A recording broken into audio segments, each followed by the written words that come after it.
So let's talk about the new update.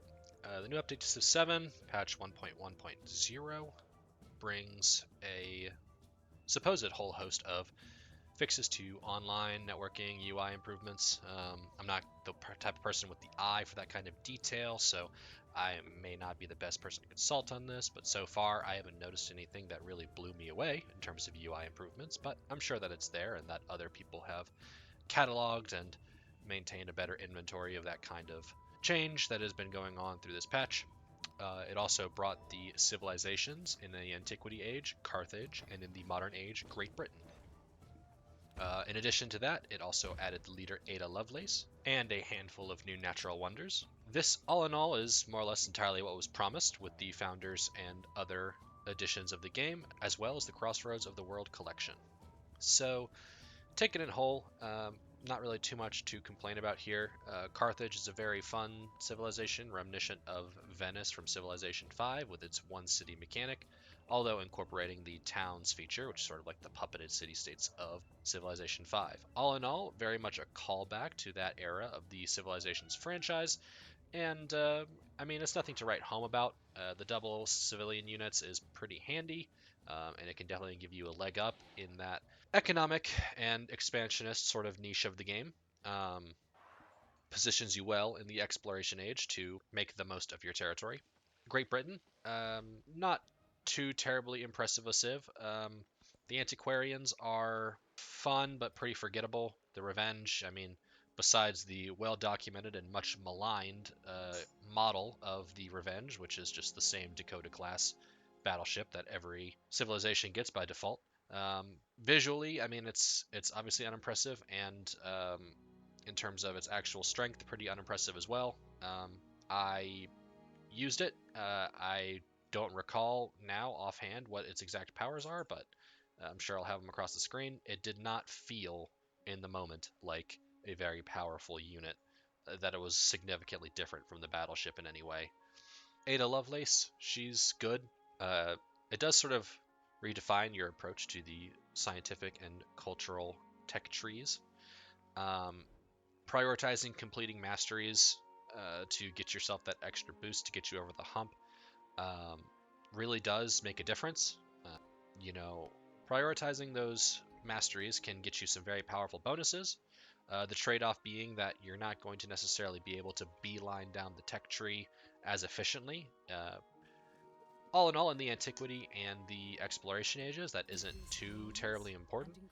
Exploration, I mean, you need to be getting those specialist bonuses and the specialist cap raised. You need to get shipbuilding for economic.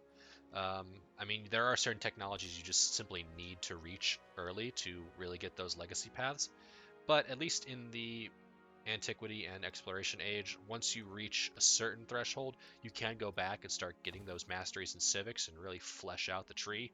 By the end of the age, you're a total juggernaut. This is less important in the modern age, which is just kind of more of a problem with the modern age in general, which is that once you reach, hegemony, or once you reach rocketry, there's really no reason to go back and do any of the other techs.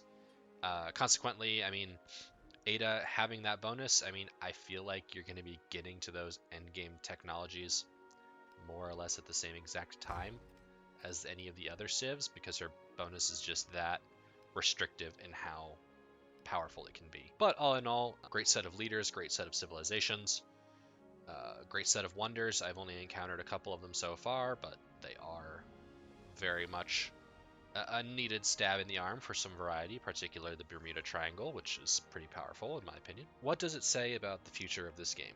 Well, there's a lot of people that are very upset about the state of the game. It's pretty understandable. I really do think that the continued performance issues on console, the laziness and corner cutting of the battleship thing is questionable. Oh, I haven't even touched on the Great Britain wonder yet, the Battersea Power Station. Um, I feel like looking back, yes, it seems like there's an awful lot of Great Britain representation in the wonders of the world, to the point that maybe there's not a whole lot of very recognizable wonders left to do to be unique and to separate Civ 7 from its predecessors, but it, it seems to me from my reading on the forums and whatnot that Battersea is a very perplexing choice for the Brits. They don't really understand what's going on there. And I mean, we're no strangers to seeing the same things pop up for the United States. I mean, you're always going to be seeing Statue of Liberty, Golden Gate Bridge. I mean, if that's the direction they're trying to go, why not do something strange with the United States, like the St. Louis Arch or something? I don't know. The other thing is just, it seems like, and I touched on this on my last video about the update, um, there are some really, really important pieces of the game that are still missing. And so one just has to wonder what's going on at Firaxis where this is still taking this long to get these features out. I mean, it does boggle the mind. It seems that the discourse around the game is centering more and more negatively. I mean, that could just be the algorithms reading into me and my misgivings about Civ 7, but suffice to say, it seems like things are not getting better fast enough for a lot of people who purchase this game. But um, I do think, for one, that it's good that they're maintaining their timetable on DLC delivery. I know there's a camp of people who want them to postpone and completely fix the base game before anything else comes out, but I think staying on course, staying in their lane, and just doing what they can do to fulfill as many promises as possible right off the bat is the way to go. And we can only hope that moving forward, 2K and Firaxis can just get a grip on the state of the game and how to really make it as successful and as easy to understand and accessible and as stable a game state as possible. With all that, I appreciate you taking the time to check out this video, and I will see you in the next one.